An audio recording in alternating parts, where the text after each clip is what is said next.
Bihar India coaching centre में आपका स्वागत है। जैसे कि मैंने पिछले ही लेसन में आपको बताया था कि हमारा जो इतिहास का जो सीरीज चलेगा वो लेक्चर बाय लेक्चर चलेगा और इसी तरह से हम पूरा इतिहास को पढ़ेंगे। अगर आप हमारे साथ बने रहिएगा तो निश्चित ही आपका सभी प्रकार के कम्पिटिटिव एग्जाम में आपका रिजल्ट तय है। तो चलिए आज हम शुरुआत करते हैं कुछ प्रागैतिहासिक कालीन तथ्य, कुछ प्रमुख प्रागैतिहासिक कालीन तथ्य। तो चलिए शुरुआत करते हैं। तो मानव ने सर्वप्रथम कुत्ता को पालतू बनाया। तो पूछेगा आपसे कि सर्वप्रथम मानव ने किस जानवर को पालतू बनाया, तो कुत्ता को बनाया था। ठीक है। और मानव ने सर्वप्रथम किस धातु को जो है अपने उपयोग में लाया था, तो तांबा का। ठीक है। तो हमने पिछली लेसन में पढ़ा था कि मोटे तौर पर प्रागैतिहासिक काल को 3 भागों में बांटा गया है: पुरापाषाण काल, मध्यपाषाण काल और नवपाषाण काल। तो चलिए हम उसी के बारे में पढ़ते हैं। तो पुरापाषाण कालीन स्थल में सबसे पहला है आदमगढ़, जो मध्य प्रदेश के छोटा नागपुर क्षेत्र में पड़ता है। मध्य प्रदेश के छोटा नागपुर क्षेत्र में पड़ता है। आदमगढ़ से हमें निम्नलिखित साक्ष्य मिलती है। जैसे आरंभिक पशुपालन का साक्ष्य कहाँ मिलता है? आदमगढ़ से। चित्रकारी एवं नक्काशी का साक्ष्य कहाँ से मिलता है? तो आदमगढ़ से। ठीक है। तो आदमगढ़ के बारे में हमने पिछले वीडियो में पढ़ा था कि जब मध्य पाषाण काल खत्म होने की कगार पर था, तभी आदि मानवों ने पालतू जानवरों को पालना शुरू कर दिया था। ठीक है। इसी के बाद हम लोग दूसरा पाषाणकालीन स्थल पढ़ेंगे, चौमानी मंडो, जो है यूपी के प्रयागराज जिले में, जो बेलन नदी घाटी क्षेत्र में पड़ता है। यहाँ से हमें निम्नलिखित साक्ष्य मिलते हैं। जैसे जंगली धान की साक्ष्य एवं बोए जाने वाले धान की साक्ष्य। अगर जंगली धान की साक्ष्य एवं बोए जाने वाले धान की साक्ष्य पूछेगा तो कहाँ से आप पूछिएगा? तो चौमानी मंडो से। ठीक है।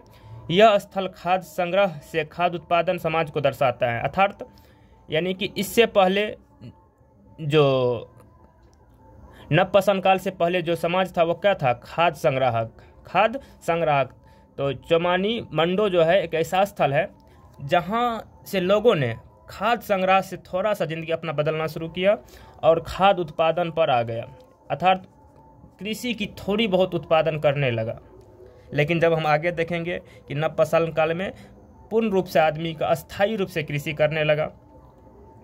इसी के बाद तीसरा पाषाणकालीन स्थल है महादाहा, जो प्रतापगढ़ जिला में है। प्रतापगढ़ जिला कहाँ पड़ता है? यूपी में।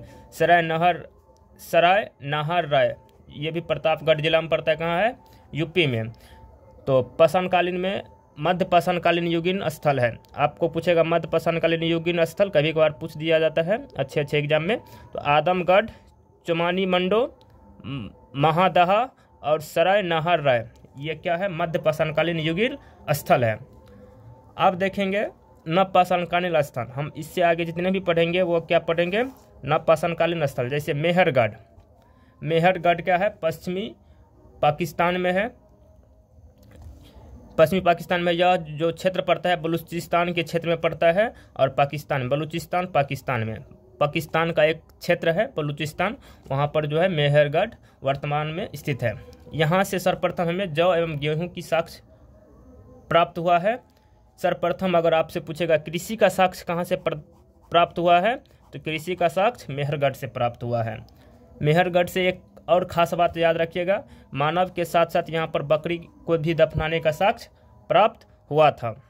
ठीक है। तो सर्वप्रथम कृषि का साक्ष्य आपसे कहाँ पूछेगा कहाँ से प्राप्त हुआ है, तो मेहरगढ़ से। कृषि का सर्वप्रथम साक्ष्य कहाँ से प्राप्त हुआ है? मेहरगढ़ से। मानव ने सर्वप्रथम किस फसल को कृषि में उपयोग किया था? तो जौ एवं गेहूं का। इससे आगे नवपाषाणकालीन स्थल के बारे में पढ़ेंगे, कोल्डिवा। कौन सा है? कोल्डिवा, जो यूपी के बेलन घाटी क्षेत्र में पड़ता है, यूपी के बेलन घाटी क्षेत्र में पड़ता है।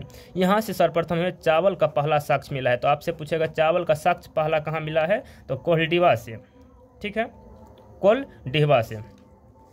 इसके बाद हम देखेंगे नवपाषाणकालीन स्थल में बुर्ज होम को। बुर्ज होम कहाँ है? कश्मीर में। यहाँ से गर्तावास का साक्ष्य मिला है। गर्तावास, गर्तावास यानी कि गर्त जोर आवास। गर्तावास को अगर आप संधि विच्छेद करिएगा तो इसका अर्थ होता है गर्त जोर आवास, यानी कि यहाँ के लोग गड्ढे में रहते थे, गर्त में रहते थे अर्थात गड्ढे में रहते थे, ठीक है। कहाँ के लोग? तो बुर्ज होम के। तो गर्तावास का साक्ष्य आपसे पूछेगा कहाँ से मिला है? तो बुर्ज होम से। और यहाँ से क्या मिला है? तो मालिक के साथ साथ कुत्ते को दफनाने का भी साक्ष्य था। मालिक के साथ कुत्ता दफनाने का साक्ष्य कहाँ से मिलता है? बुर्ज होम से, ठीक है। इससे आगे नवपाषाणकालीन स्थल में आप देखेंगे गुफ कराल।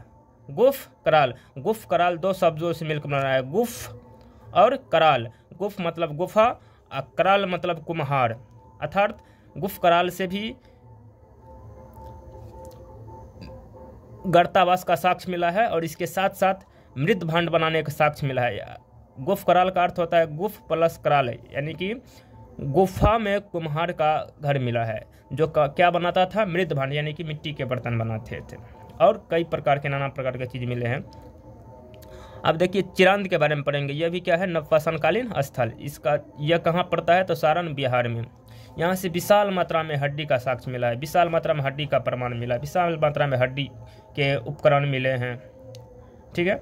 तो कहाँ से मिला है? तो चिरांद। चिरांद कहाँ है? सारण बिहार में। संगन कल्लू, संगन कल्लू ये जो है दक्षिण भारत में कर्नाटक राज्य में जो बेल्लारी नामक स्थान पड़ता है। यहाँ से हमें राख के टीले मिले हैं। ये राख क्या चीज़ का मिला था? तो मवेशी के जो गोबर होते थे उसी को जला कर एक बहुत बड़े टीला बन गया, जिससे राख का टीला कहा जाता है। तो राख का टीले का साक्ष्य कहाँ से मिला है? संगन कल्लू कहाँ है?